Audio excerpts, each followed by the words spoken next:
Gangster जीवा हत्याकांड के बाद सीएम योगी एक्शन में है, तो दूसरी तरफ सीएम योगी खुद अस्पताल के उस वार्ड में पहुंचे जहां 1.5 साल की बच्ची लक्ष्मी भर्ती है और फिलहाल ऑक्सीजन पर है। उन्होंने उस बच्ची से बात करने की कोशिश की, उसके माथे पर हाथ फेरा और उसे चॉकलेट दी। साथ ही गोलीबारी में घायल पुलिस कांस्टेबल का भी हाल जाना।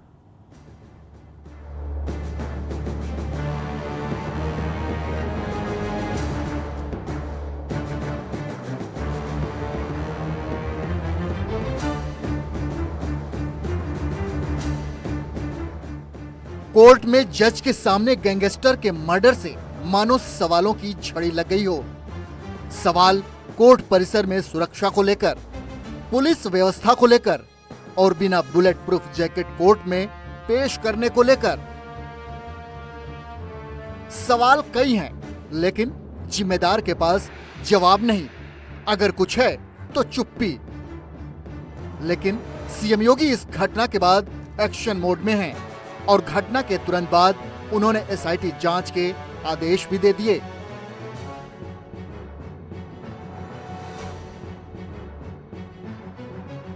इधर सीएम का आदेश होता है, उधर 3 सदस्यों की एसआईटी टीम गठित कर दी जाती है।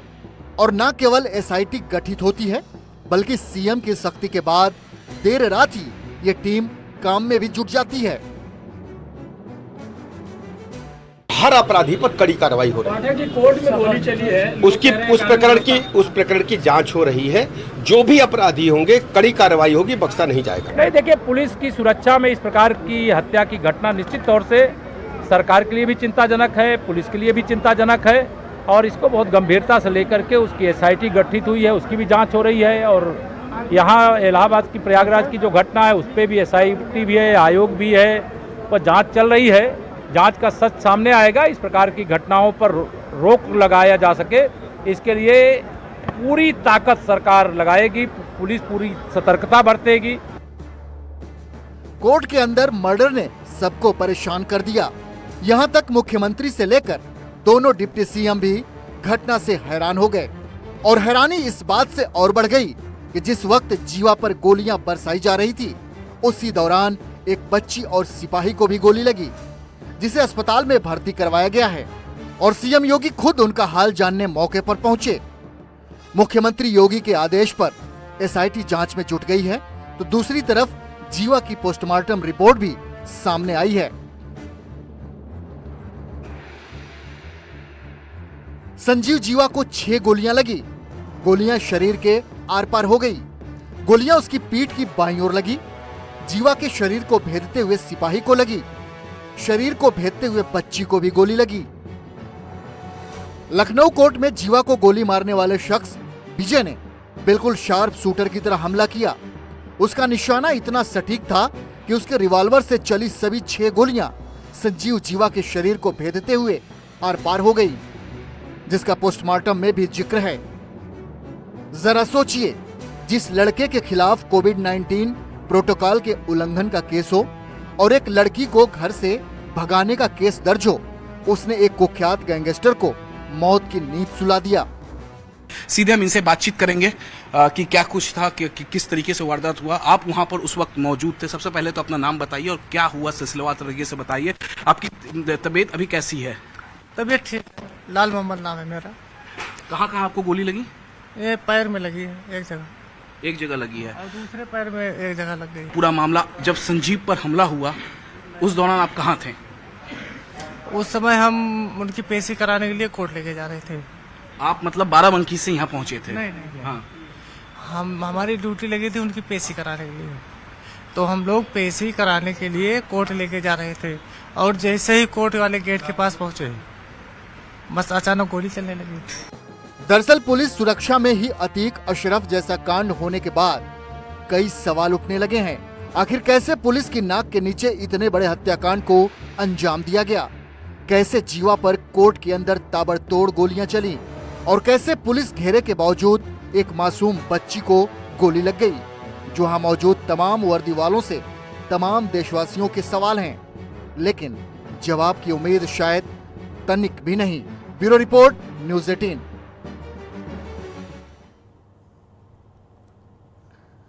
नए संसद भवन के उद्घाटन पर दुनिया ने भारत की ताकत देखी, वहीं नए संसद में अखंड भारत की तस्वीर से पाकिस्तान को मिर्ची लगी है, जिस पर विदेश मंत्री एस जयशंकर ने करारा जवाब दिया है।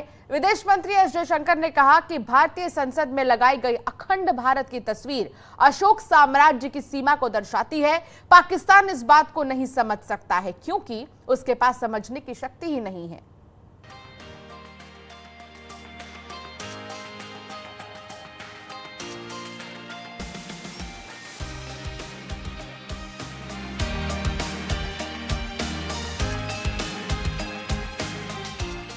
अट्ठाईस मई को भारत की नई संसद की भव्यता दुनिया ने देखी।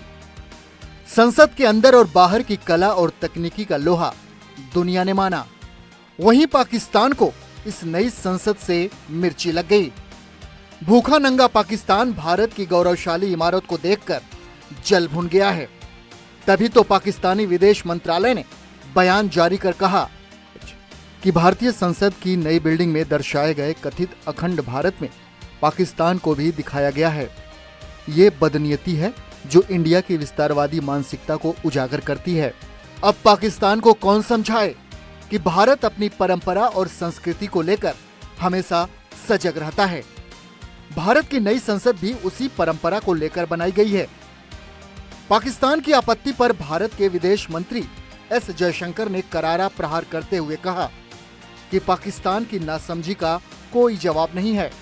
अब पाकिस्तान का तो आप छोड़ ही दीजिए, क्योंकि वहाँ न समझने की आशा है न हमारे यहाँ। अब मैं क्या कहूँ आपको, पर जो पीओके का विषय वो अलग विषय, क्योंकि पीओके में जो है हमारा स्टैंड बहुत क्लियर है और हम ये खाली सरकार का स्टैंड नहीं है, पूरे देश का स्टैंड है, पार्लियामेंट का स्टैंड। तो उसमें माने पार्लियामेंट का स्टैंड है तो उसमें कोई चेंज करने की माने पॉसिबिलिटी है ही नहीं। एस जयशंकर ने कहा कि नई संसद में अखंड भारत की तस्वीर में अशोक के साम्राज्य को दर्शाया गया है, लेकिन पीओके को लेकर उन्होंने कहा कि भारत का स्टैंड साफ है। तो मुझे नहीं लगता कि राजनीतिक विषय बनना ही चाहिए, और जो हमारे मित्र देश जो हैं वो समझेंगे। अगर कहीं कुछ उनको क्लैरिफिकेशन चाहिए तो मुझे लगता है उसमें कोई बड़ी बात नहीं है, और जो मुझे जो बताया गया है वो समझ चुके हैं। अब आपको बताते हैं कि पाकिस्तान को भारत की नई संसद में रखी तस्वीर में आपत्ति क्या है। दरअसल भारतीय संसद में लगाई गई अखंड भारत की तस्वीर अशोक साम्राज्य की सीमा को दर्शाती है। इस तस्वीर में प्राचीन नगरों के नाम भी अंकित हैं। इस नक्शे में पुरुषपुर, सौवीर और उत्तराप्रस्थ को भी दिखाया गया है, जो वर्तमान में पाकिस्तान का पेशावर पहले पुरुषपुर, सिंध प्रांत पहले उत्तराप्रस्थ और बलूचिस्तान पहले सौवीर प्रांत था। अब पाकिस्तान को नई संसद में रखी तस्वीर में अशोक साम्राज्य के सल्तनत पर मिर्ची लग गई है, जिस पर जवाब भी भरपूर मिल गया है। Bureau report, news 18।